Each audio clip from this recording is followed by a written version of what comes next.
know, I want to say you guys are wildly different careers, even though, of course, your connecting thread is Tim and Henry's movie.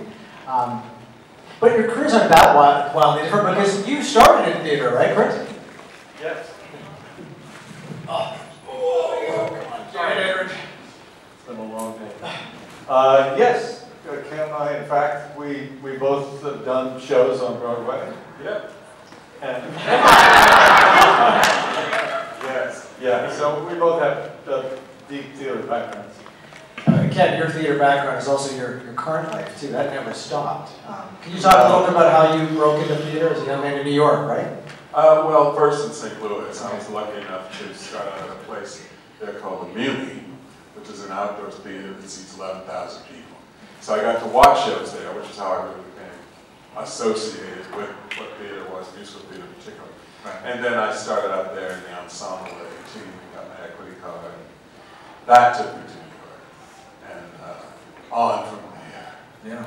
And Chris, the rest is his story. His history. But your career is not St. Louis, but you came from Virginia, West Virginia, right? West Virginia, right? Yeah. That's where. But all roads lead back to New York for you too, isn't that what happened? Yes. Yeah. Yeah. I live just outside the city now as well. So let's start with you. I mean, obviously, we know Chris not only from his iconic turn, my all-time favorite vampire movie. Okay, we don't even have to say his name. We will. But again, he's never stopped acting. He's you know, if you really know cinema, you know him in Dog Days, one of the greatest performances of the 1970s. I Smile Back is a recent movie with Chris starring Sarah Silverman, a really uninhibited role for Sarah, and Chris plays your dad. He's only on screen maybe 10 minutes, but it's one of your greatest performances. Thank you. Yeah. But let's talk a little bit about, for you as a young man in West Virginia, you know, it's not exactly Hollywood. How did the acting bug bite you? Who was the first actor you saw the first time you actually said, I want to do that? Interesting figure of speech. Yeah, exactly. What fit me. Yeah. Well, I was in college. I was in college, and I was busy majoring in popularity, and I was involved in politics, and I was coordinating with Homecoming Weekend, and I was doing this, and I was doing that, and I took an acting class just for the hell of it, because I thought it would be an easy grade. We've all done that at some point in our lives, right? And the professor said, "Oh, I'm doing a production. It's just a little small laboratory production. Would you like to play it? It's just a bit part. It won't take much time." And I said, "I don't have the time. I've got leadership conference like this and that." And he said, "Really, it won't take much time. And you really should do this." So I said, "Okay, fine, I'll do it." And everybody wore togas, which helped. And so I did that play, and then he said, "Oh, and the next one coming up, I want you to play the lead in a play called Tartuffe, which is by a famous French playwright named Molière. And it just so happens that the current Miss West Virginia is going to be playing opposite you." And I went, "Okay, why not?" And that's when it bit. That's when that was going from. I loved the experience. It wasn't about her. It was really about doing the play and getting to wear a fake nose and wig and stuff. You know, you get to dress up. It's funny because when my kids were growing up, they would always say to Dad, "Why don't you want to dress up at Halloween?" And I tell them, you know, I dress up for a living. I don't have, yeah, right. Yeah. Anyway, so that was the beginning. I dropped everything. I moved out of the fraternity house. I moved in with a sweet, very sweet old lady, and she and I cooked food together, and I was her, you know, like roommate and housemate, really. And then I just went on from there. I was in every production I could be in. Then I went to graduate school and got a degree in performing arts, and then I went to New Haven and got a job in the theater there, and then I went to New York and got a Broadway show. And then suddenly moved, and then you never looked back. Yeah, great. But Ken, you haven't done a lot of film. You've done some. Some, yeah. But I mean, you're a titan on Broadway. You're a major theatrical performer. Cats. I mean, the list goes on. But can you talk a little bit about being a struggling young actor when you know? Chris can speak on this too. I mean, anytime you're taking the road less traveled, there's temptation to throw in that towel. Tell me a little bit about those times when you those darker days, maybe where you're.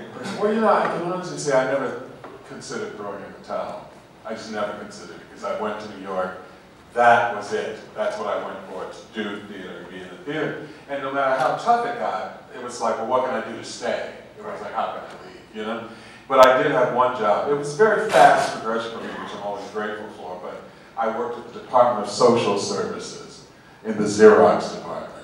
Very exciting job, you know, and they usually didn't hire theater people because they knew you would leave as soon as you got a job. And there was this old man, he was wonderful, and he said, "You're not in the theater, are you?" I said, "Absolutely not." And I wasn't at the time, so I wasn't lying, you know.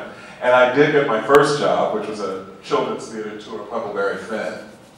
Who did you play? And well, the boat, the raft. No, I played Jim. All right. And I went to him and I said, you know, I've gotten this job. And he looked at me because he said, "It's not an acting job." I said, "Yes, it is. I confess it." But the good side of that story is when I got a Broadway show, my first Broadway show, I went back and I gave him tickets to my first Broadway show. And he was like, "Yeah, well, good, you made good at least. That's a good thing." But for me, the struggling days really weren't a lot. I hate to say it because you always would say, "Oh, I struggled and I cried and I carried on." But it was all very compressed for me. I was there, like I said, I got that first job, and then from that I got a tour of a show called Curly, a musical, and we went on tour, and then we came right back, and I did my first Broadway show, which was Guys and Dolls, and this was all like within about a 2-year period. So some people had been there for 5 years, and they were like, "You gotta be kidding me, you got a Broadway show." But I didn't realize it could take that long. I just thought this was the way it happened. It was that fast, you know. And after that, let's see, Guys and Dolls, and I went into a musical called The Wiz on Broadway, playing the Lion for about 2 years. And then I did a wonderful show, they now call them jukebox musicals, I hate that. But it's a show called Ain't Misbehaving, which celebrated the music of Thomas Fats Waller, which was great. And then into Cats. And I'm sure who hasn't heard of Cats somewhere in here. But, so I was very lucky. My trajectory was very quick through, you know. And after Cats, I thought to myself, I think I better go to Hollywood and try it, you know, because I thought, well, I can stay here and I can keep doing this. Or I can go there and see what else I can do, and then other things happen through that. But Nightmare Before Christmas sort of came after I went to LA, and someone called and said they were looking for someone sort of like a Fats Waller type. And a Cab Calloway, so somewhere in between those two. My lawyer, interestingly enough, also handled Danny Elfman, and he said, "I think I know the person," and so on and so on. And that's how I basically got into Nightmare Before Christmas. But this is all within, I think I was in New York for 10 years altogether by the time all this happened. So I now look back and realize, as far as hard times, I didn't have any hard times. Right. People were there for years and didn't get a show. And I was lucky within 5 or 6 to get 3 different Broadway shows in a row. So, you know, just before we get into where the two of you met, I don't even actually think you didn't even share space when you were doing Nightmare, but we'll get to that. Just a couple little films that I want to talk to you quickly about. Is anyone here a fan of the 1977 satanic thriller, The Sentinel? Right? You should see it. It's directed by a guy named Michael Winner, who you know, I befriended him in his later days. Nice guy, but I heard not so nice back in the day. Can you talk a little bit about working on The Sentinel? Do I have to? Yeah, you do. Because I started, now they're all yours. Well, it was not a pleasant experience.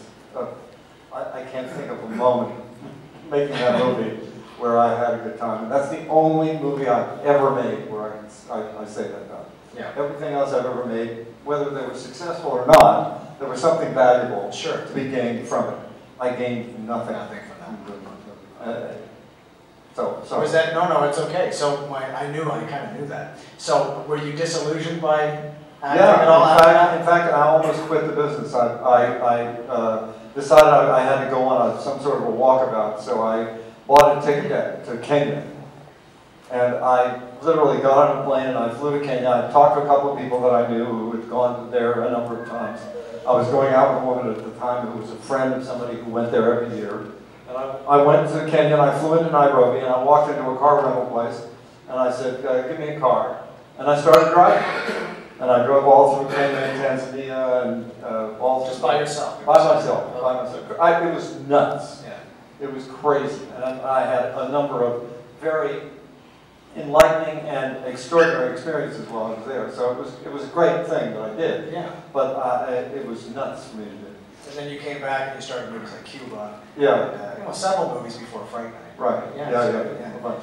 Can you just, before we again get to Nightmare, we all want to hear a little bit about Fright Night. Now we have a mutual friend, the director, Tom Holland, the great Tom Holland. But how did you get cast for the role of Jerry Dandridge? A little bit about that.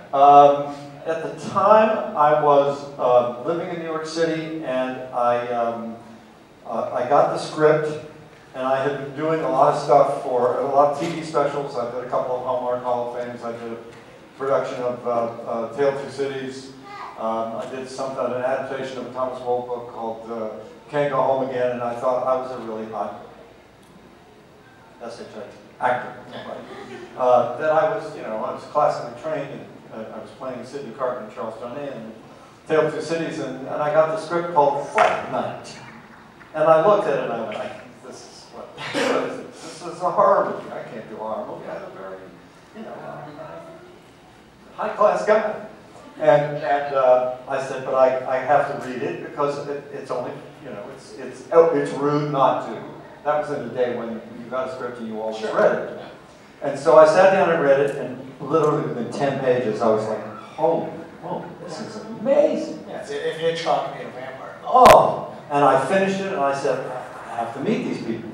So I told my agent, and they set up a meeting with me and Tom and Herb Jaffe, the producer, and we got together. They flew me out to California, and I sat down with them, and Tom Holland literally described Fright Night. He described every shot of the movie, from the beginning to the end. He told me exactly how he was going to shoot, told me what happened in each scene, and when he finished, I said, okay, let's go, I'm ready. I mean, I was totally convinced, because it was a brilliant script, and I thought this guy has the vision to do this. It was and it was also at a very special time when the vampire genre was fading, and movies were being, it was being satirized. Well, there's even a line Love at First Bite. Yeah, because that killed them. But there's that line that Roddy McDowell has where he says all people want now is people in ski masks hacking up young virgins. That was kind of it. Yeah, exactly. So that's where movies were going, and also the vampire genre itself, nobody took it seriously anymore. Yeah. And Tom's approach was brilliant because it was that, and this is a very important distinction for me, he had fun with the genre, but he didn't make fun of it. Yeah. And that's important. And so we played everything very straight. When we rehearsed, when we worked on the characters, we all did character backgrounds. We approached it in a very sort of organic way. And I think that's one of the reasons why the movie was really successful, because the people were real. Sure, it's endured too. And some of the great horror movies, it's a good movie first. The genre is kind of lost in the mix down the line. But Nightmare Before Christmas, okay, so an amazing film, an iconic film. Tim Burton had just done the Batman films, right? So he was a name. We all knew who Tim Burton was. Did you know who Tim Burton was, Ken? Were you aware of him? Yeah, of course. Yeah. Absolutely. I mean, Tim Burton, I think for anybody who was interested in films at all, anything he did previous to Nightmare Before Christmas was noteworthy. I can't remember the chronology. Yeah, Beetlejuice. Pee-wee's Big Adventure, Beetlejuice, it was an art. Beetlejuice is great fun. I keep hoping, I think they are working on a musical. I think so, yeah. I sing, so that's why I'm on two things. Yeah, maybe. Yeah, so you go ahead. Oh, no, and they're also doing a musical of Princess Bride. Yes. Well, there's your resume right there. It had been attempted about 7 or 8, 10 years ago with a composer. I was in a musical at the time. The composer and was working with William Goldman, and they had a falling out, so it didn't work out. But now Disney is doing it. Obviously the cult fan base based around many of your films and around Nightmare is substantial. But I mean, that movie was made before there was this real surge in fan culture. You kind of, within these movies, you didn't know if anyone was really paying attention. You made a few bucks, disappeared on the video, and then off you go. When was the first time you realized that Nightmare Before Christmas was a big freaking deal, Ken? Well, I was doing a production of Three Penny Opera, which is a musical. And some of the younger people on the crew were very goth.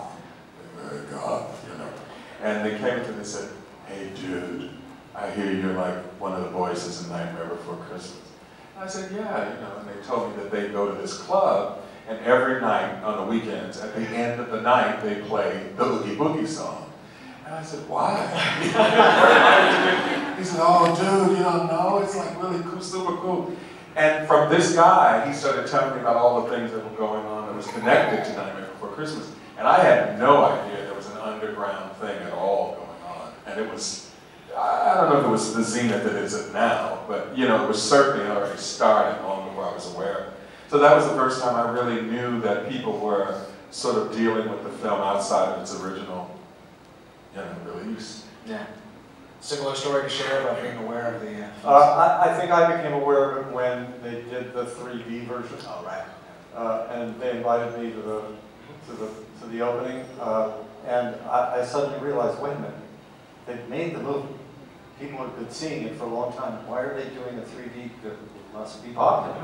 You know, it must be. And also, from the fans, it became very clear, coming to these fan get-togethers, that it had taken on another life. Right.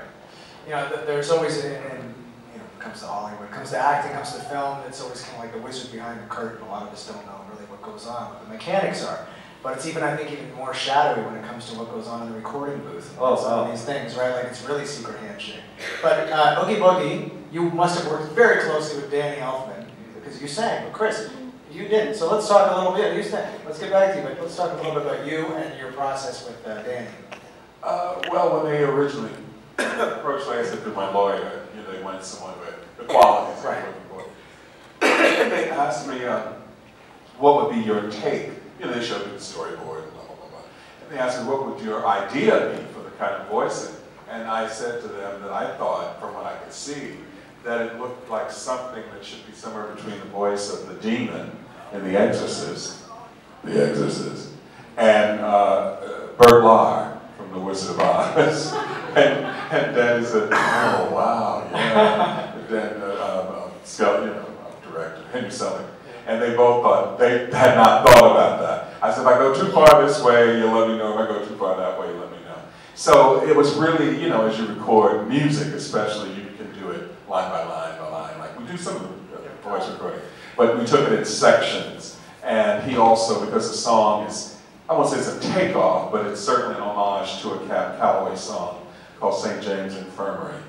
And we really wanted to make sure that we kept the feeling of Cab Calloway in it with whatever I was going to do with the character voice, which took a little work to make sure they both were synthesized together and part of what the finished product was.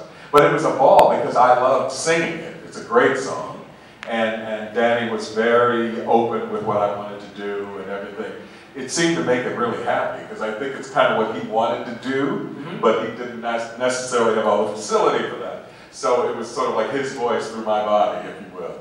And that was fine with me. You know? Was this the first musical that Danny had done? Like, I mean, he'd obviously done soundtracks for him for a long time and for other people. He was also an Oingo Boingo, he was a rock star. But had he ever done like an opera like this, like a musical? You know, I'm not sure. Somehow I doubt it, but I'm not sure. So, Chris, talk about you. Did you work at all with Danny? I mean, Chris is the voice of Jack Skellington. However, Danny is the singing voice of Jack Skellington. No, never met Danny. In fact, never met him through the entire shooting, and only met him after. And so Henry, you and Henry are the ones. Henry and I, and then at the very end, when Henry and I had finished and they had a work print of the movie, they sent it to me. And then Tim and I went back in the studio and we did ADR, which is you lip sync to the image on the screen. And we redid a lot of the lines. It must have been a little bit easier to do ADR to an animated film, was it? Yes. Yeah. You know, to me, one of the greatest love stories in this kind of cinema is Sally and Jack. You know, it really is beautiful. And anyone who doesn't shed a tear at the final moments of that movie was sold to it. Did you work with Catherine O'Hara at all? Were you bounced out? Catherine and I worked together one time. Yeah. At one recording session. Okay. And I think we did maybe two, possibly several of the scenes together. But the rest of the time I was by myself. I never worked with anybody else. Do we have any questions before I blather on to infinity? I'm going to go right in front, right here. Oh, wait, Mike. Oh yeah, we got a mic here. I keep forgetting this mic. Do you want to stand up? And we can all hear you, lovely.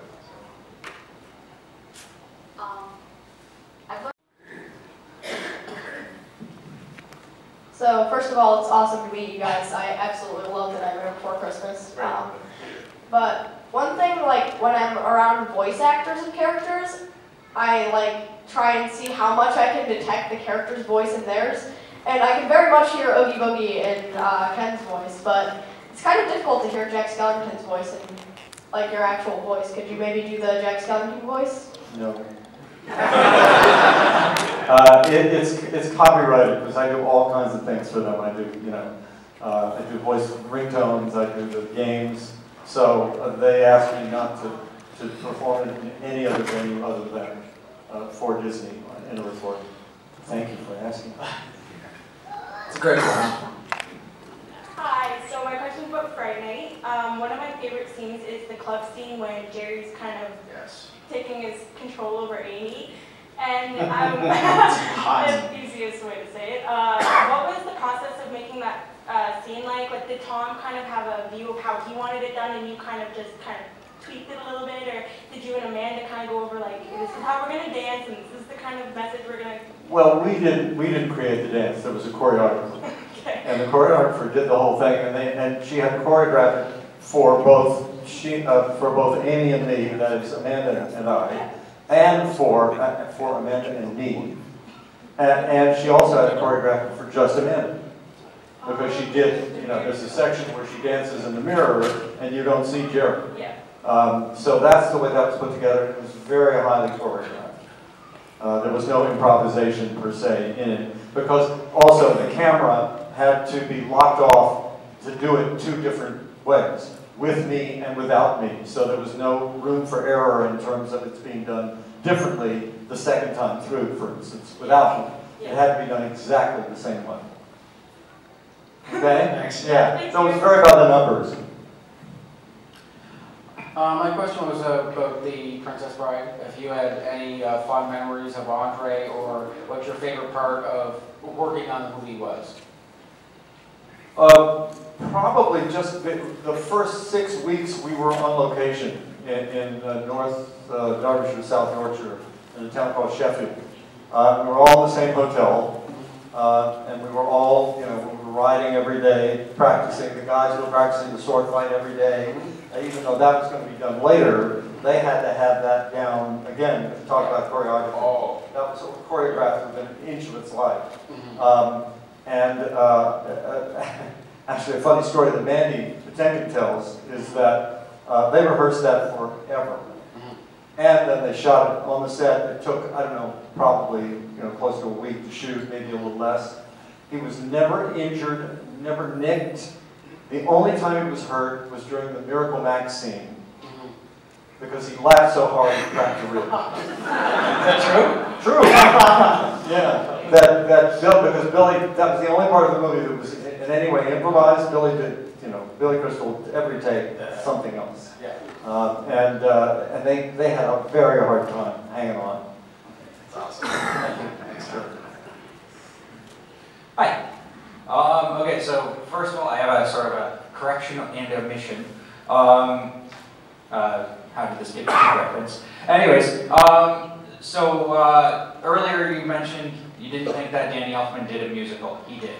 He did a movie called The Forbidden Zone. Oh, right, for his brother. Yeah, yes, right, yeah. yes. And in fact, he played a character that Herbie very much, Village is in it, right? Yes, yes. Yeah. He played a character that is very much like Oogie Boogie.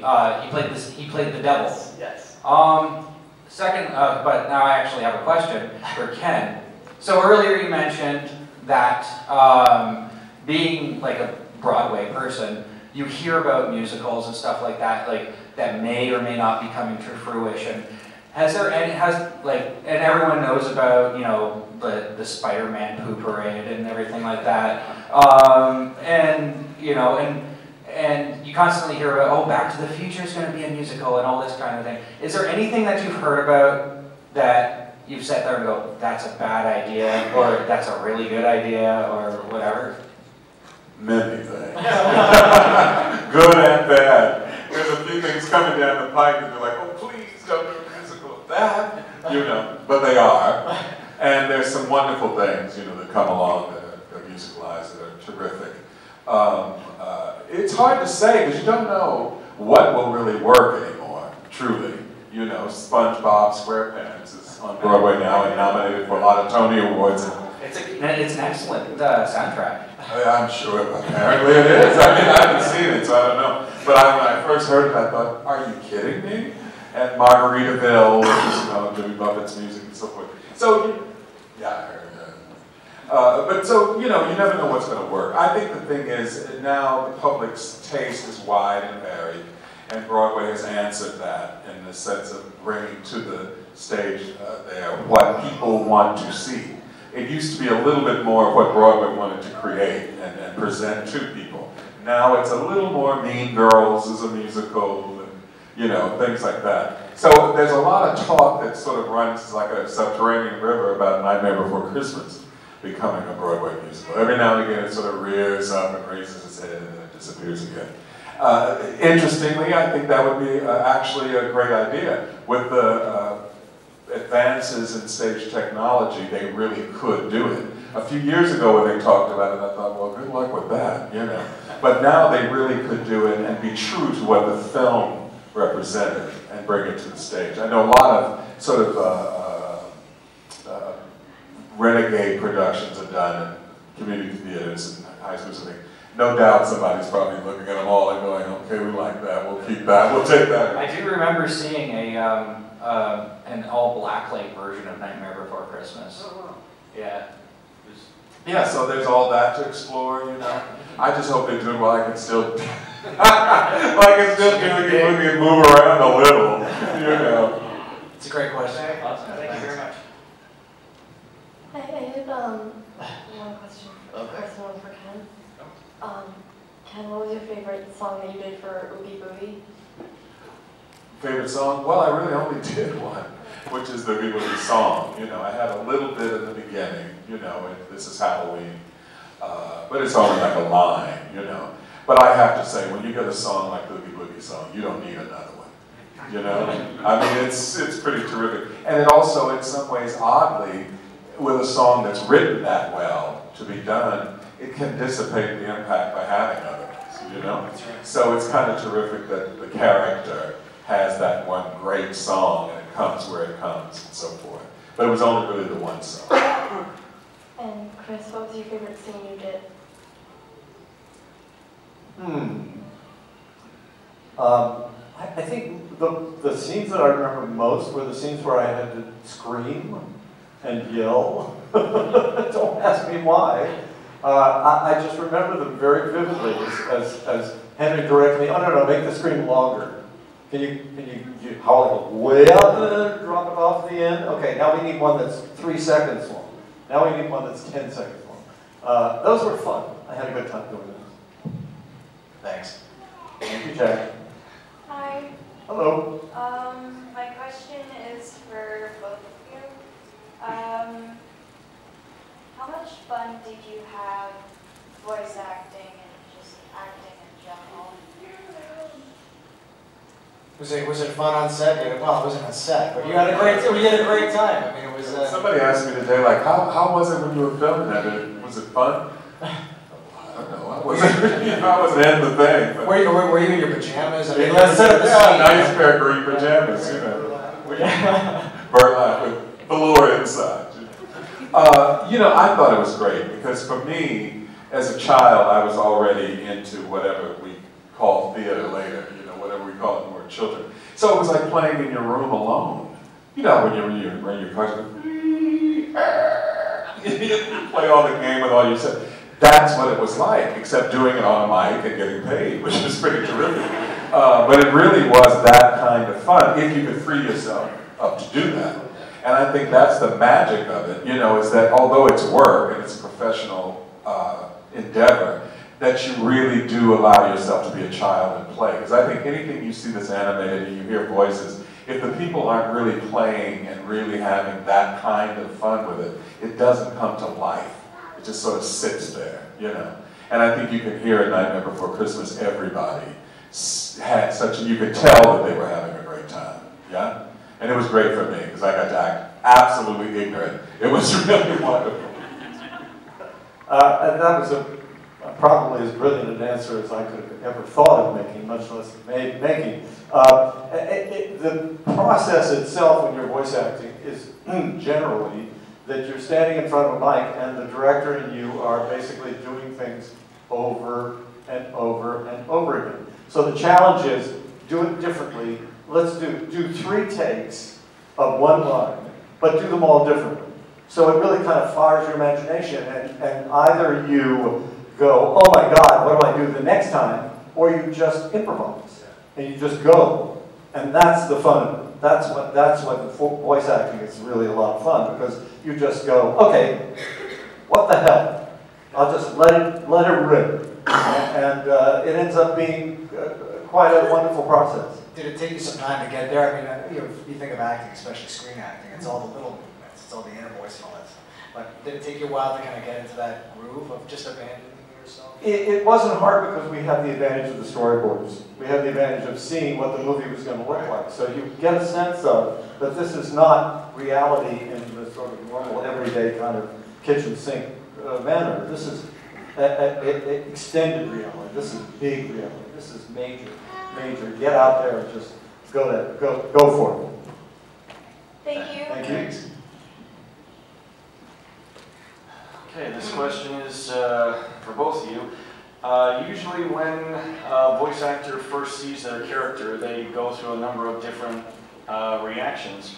And just looking at Jack Skellington and Oogie Boogie, I mean, they're like the weirdest looking characters ever. And I just wanted to know from your take, what was your first initial reaction, like Chris, when you first saw Jack, this incredibly tall skeleton with a misshapen head? How did you react to that? I don't remember thinking in those terms of it being, oh my God, what do I do now? Or how weird this is. Essentially, also, I had the advantage of having heard Danny sing the songs. So I kind of knew where they were going with the character. It just happened. I don't know how else to describe it. I mean, every time I go into the studio now to do Jack, I sit down and he's there. You know, it just occurs. And Ken, you had to do the voice of a great big talking burlap sack full of bugs. How did you react to even that one? You know, when I first saw it, the first thing that I thought was, boy, he's got a big mouth. I did. I thought, look at that mouth. So whatever comes out of it has to be boisterous, you know, big and loud and verbose. And then I looked at the body, and I thought, well, he's got to have heft, you know. But the voice has to feel like it matches someone hard for me, with a big body, you know, that he had to have that kind of sound. So cavernous, that's the word I would think of for him, vocally. No matter what the characterization was, it needed to be cavernous and loud and overbearing, you know. So that was the first thing I thought when I saw it. Boy, I better really go outside of myself, you know, and really be loud and pushy and all those sorts of adjective things I like to call it. Yeah, make up a word, why not? Those things that really tell you what you have to do, and then you find a way to do it. That's the way I looked at it. Okay, thank you. You also did, Ken, you also did the voice of, because Oogie Boogie always reminded me of this character, but Audrey too in Little Shop of Horrors. Well, I did not do the original, but I've done the show 3 times. I'm actually going to do it this summer again. But I did another film called All Dogs Go to Heaven, right, which was, thanks, which was another big green thing, right? And this time was an alligator, but he lived basically underwater and he loved opera. So again, it was a little bit of that same thing, a big, very front-forward vocally and so forth. And they did a digital thing when I was underwater. I didn't have to do it myself, thank God. And then they dug me and wanted to say, sing, push my hand. But again, it was that kind of thing where you look at the thing, you look at the drawing, and you think, okay, how do I bring that to life? So, but opera was a big cue then. Because opera singers, you know, they kind of talk like they're going to sing. You know? Yeah. Hey. Hey, 2 questions. One, when, how, you must have had a lot of fun when you were singing the song in Christmas Town, like, I could tell by the expression in your voice that you were having a ball just singing.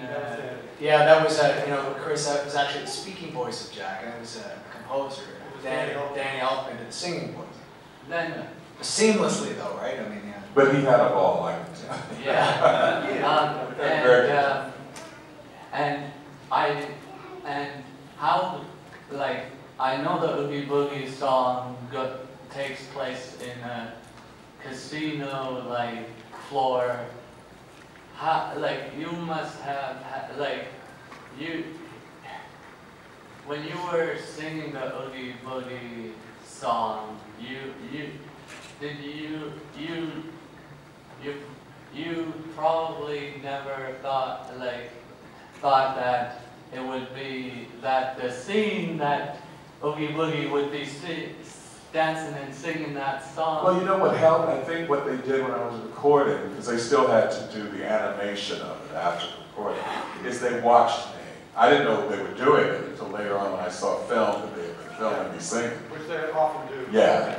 Does that footage exist? Did they ever release that footage? I've seen clips of it, certain things they released and whatever, where and I think seeing the film later and watching the few clips I've seen, they got some of the physicalization from what I was doing. Because as a stage actor, again, you naturally start to physicalize when you're speaking and singing or whatever.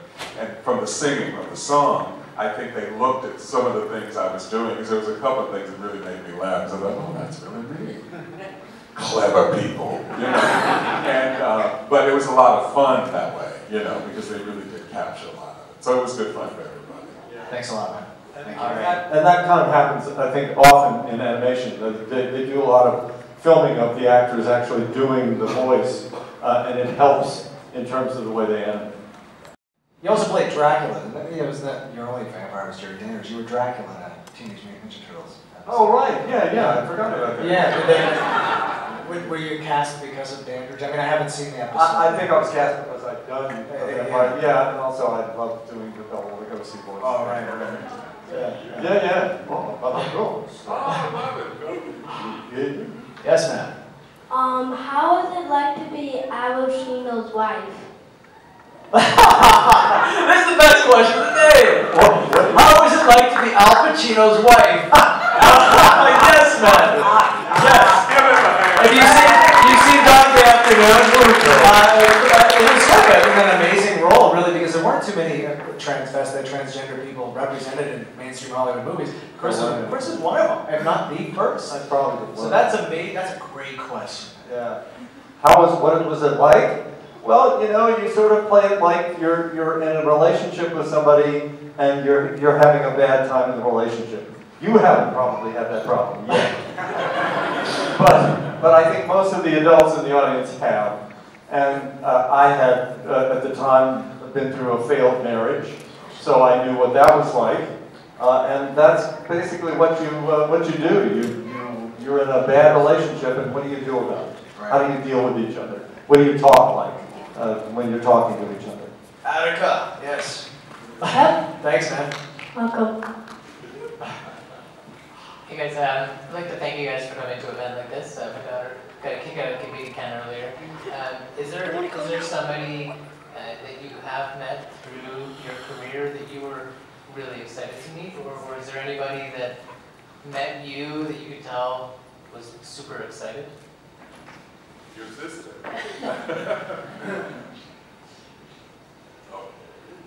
I think with many years we've been in the business now, you meet so many different people. I don't know, you're all very young, so you may not know this wonderful lady, but there was a brilliant actress, singer who worked in the MGM Golden era film musicals named Lena Horne. If you don't know who she is, go home and Google her. You should know who she is. Lena Horne. And she was doing a musical revival of Pal Joey in Los Angeles, and I was there doing the Tonight Show. And after we filmed, they said, well, what do you want to do? And I was with the late Nell Carter, and we said, we want to go see Lena Horne. So they took us to see Pal Joey. And we got to meet her afterwards. Now to me, you know, growing up, I'd seen her in Stormy Weather and all these wonderful films that she did in the golden era, and she was an icon, particularly for the African American community. And meeting her was like meeting Queen Elizabeth to me, you know. And I remember actually having a hard time speaking right off, because I thought, don't say anything stupid. You know, I know you did not want to say anything stupid. Well, she was so literally, and I'm sure this probably is the same for a lot of people, but there was something about her that was an aura. You didn't just walk up and go, hi, my name is Joe Smith and you're Lena Horne, nice to meet you. You approached her, but she had this largeness and this sort of thing about her that she got quiet. And all these things happened automatically. And like the Queen, you didn't speak until she spoke to you, you know. And we walked up and she looked us up and down and she said, well, hello. And we went, yes, Miss Horne, it's nice to meet you. And she was really lovely and gracious and gave us some great advice. But that's the one time I remember literally being tongue-tied. Because I thought, oh, God, you know, this is an amazing moment.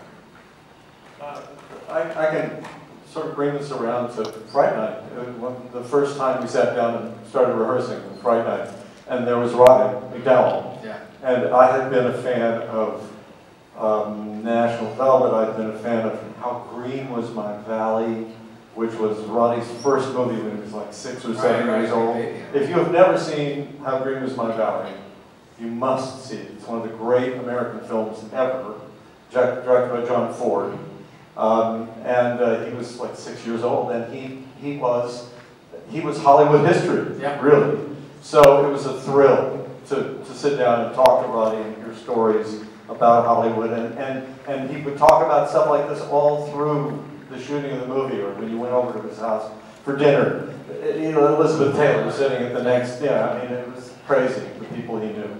So, just in relation to this, one other moment I had was I was in La Jolla, California, and in a shopping mall, you know, mall, and I looked, and approaching me was Mercedes McCambridge. Speaking of The Exorcist, yeah. The Exorcist, and she did the voice of the demon in The Exorcist, which is at least half of what you experience when you see it. I mean, you see the green, you know, and of course Linda Blair's amazing work, but the voice is what you really react to, I thought, you know.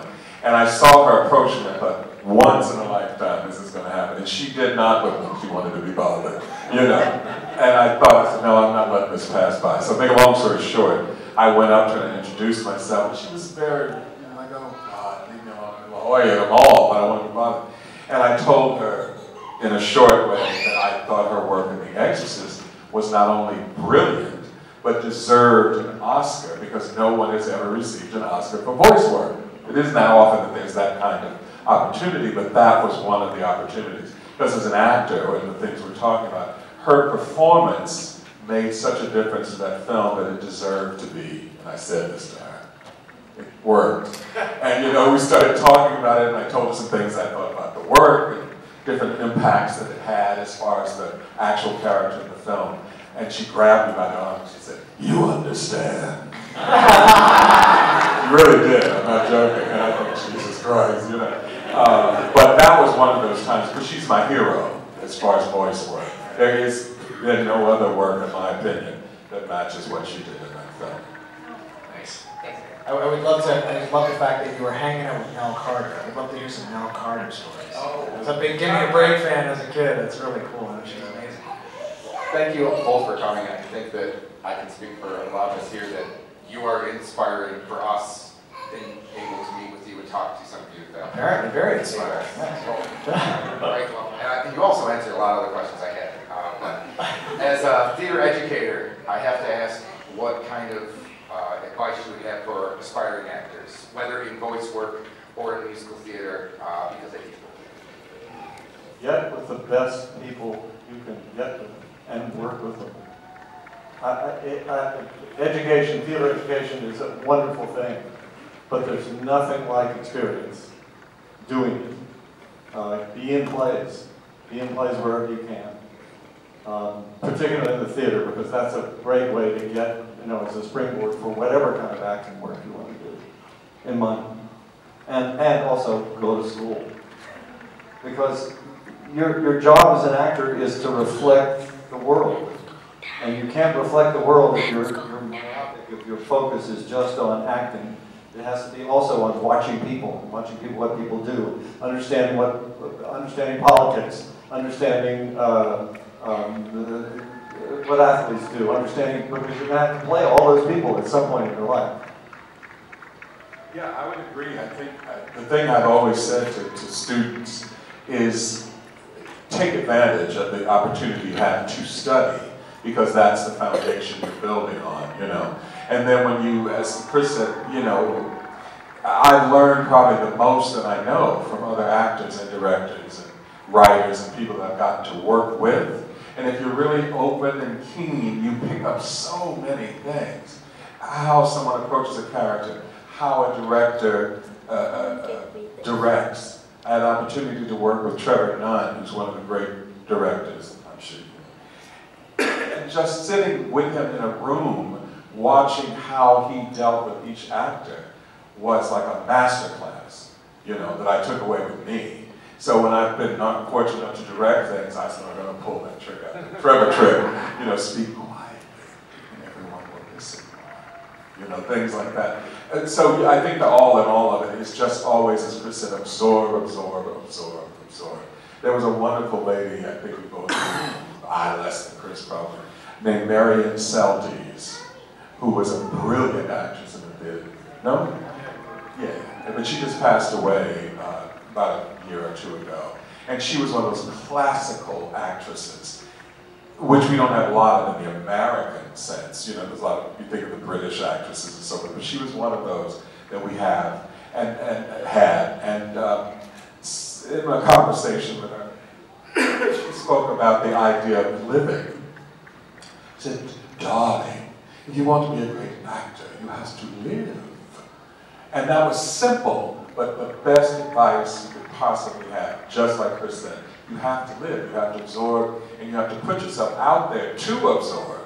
Which, you know, people say, oh, actors can be a little flighty, they're a little weird, they're a little that, but that's our task. Because when we reflect you back to yourselves, we can only do it if we've observed you. And so we're a little weird sitting in the corner, you know, sucking on a fork or something. You know? Understand, we're trying to find out how and why and what that fork might taste like in your mouth, right? Yeah, so that's our goal, you know, absorb, absorb, and live, as Marion said. Thank you, Wesley. Yes, sir. Last question of the day. Thank you for coming. Nightmare Before Christmas is my favorite movie of all time. I was just wondering for you both, if you had the choice to be another character from the movie, who would it be? Good question, man. What's the professor's name? What's his name? Finkelstein. Finkelstein. Professor Finkelstein. A wonderful actor named Bill Haley, who was an acting teacher, and who talked like that in real life. He sounded like, yeah, this strange voice. That's the kind of characters I love to.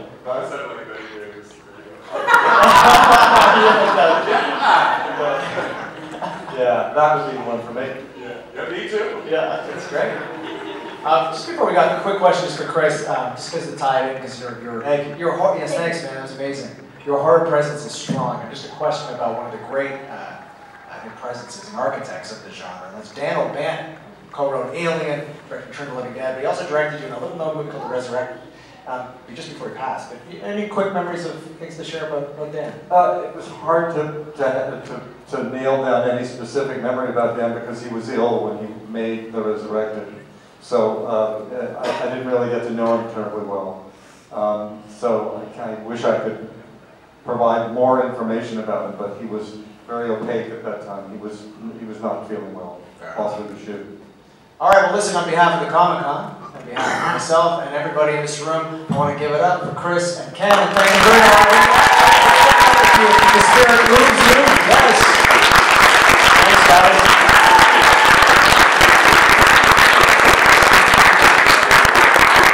Go get your tickets for the rest of the evening by tomorrow if you want to go and say hello.